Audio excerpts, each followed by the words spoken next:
Hello दोस्तों, नमस्कार। एक बार फिर से स्वागत करता हूं आपके अपने ही यूट्यूब चैनल मनोज के ज्ञान में। आज मैं आप लोगों को हिट एंड रन कानून के बारे में बतलाने जा रहा हूं। हिट एंड रन कानून क्या है, इसको लेकर के 2-3 दिन से सभी ड्राइवर हड़ताल पर चले गए हैं।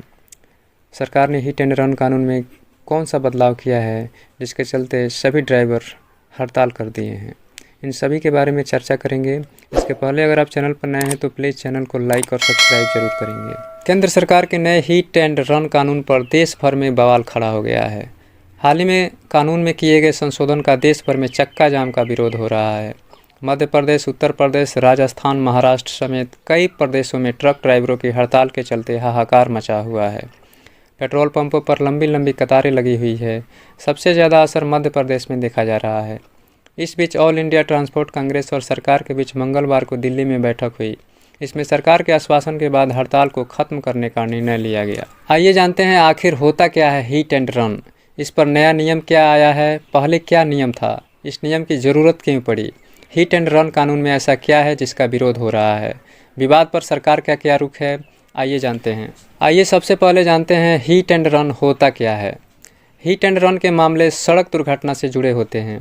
हिट एंड रन का मतलब है तेज़ और लापरवाही से गाड़ी चलाने के चलते किसी व्यक्ति या संपत्ति को नुकसान पहुंचाना और फिर भाग जाना। ऐसे में सबूतों और प्रत्यक्षदर्शियों के अभाव के कारण दोषियों को पकड़ना और सज़ा देना बहुत मुश्किल हो जाता है। धारा 338 उस स्थिति में सज़ा का प्रावधान करती है जब पीड़ित की मृत्यु नहीं हुई हो लेकिन वह गंभीर रूप से घायल हो।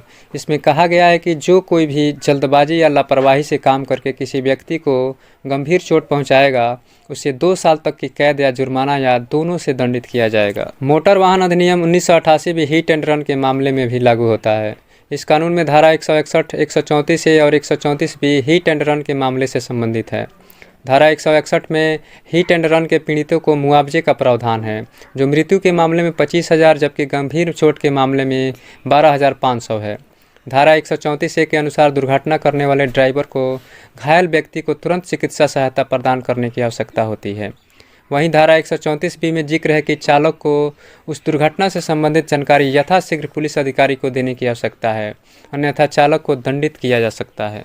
अब सवाल यह उठता है कि जब इतने सारे नियम बनाए गए हैं तो फिर नए नियम की ज़रूरत क्यों पड़ गई। आइए जानते हैं। फिलहाल हिट एंड रन के मामलों में सबसे बड़ा मुद्दा यह है कि अपराध स्थल पर अपराधी के खिलाफ किसी भी प्रत्यक्ष सबूत का अभाव होता है। इस वजह से पुलिस अधिकारियों के लिए जांच को आगे बढ़ाना और अपराधी को ढूंढना बेहद मुश्किल हो जाता है। इनमें से ज़्यादातर अपराधी भाग जाते हैं और शायद ही कभी पकड़ा जाते हों। दूसरी समस्या यह है कि जिन गवाहों पर जांच निर्भर करती है वे भी मदद करने से कतराते हैं, क्योंकि वो किसी भी तरह के कानूनी मसले में फंसना नहीं चाहते हैं।